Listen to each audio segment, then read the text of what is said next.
When you say increase consumption, do you mean that some money would be given in the hands of the middle class? It's been in pain. Do you see tax cuts on the income tax, personal tax front? How do you drill down to what you are trying to achieve?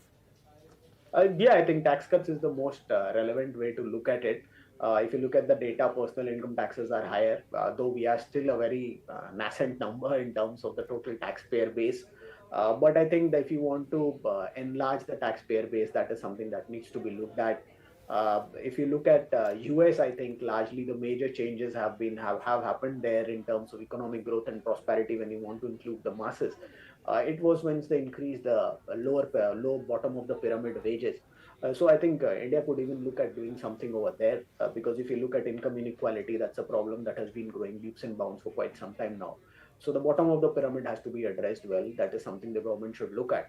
And if the US is any example to go by, I think that is a big movement that could really transform India to move to the next level where we plan to, more than double our per capita GDP over the next 3 to 5 years. So without that bottom of the pyramid participating, you cannot do that. And the last time around, corporate taxes were cut post COVID. But the trickle down theory hasn't really worked because consumption did not receive a boost, and without consumption, the animal spirits were not relieved in the corporate world also. So most of the money went into debt repayment.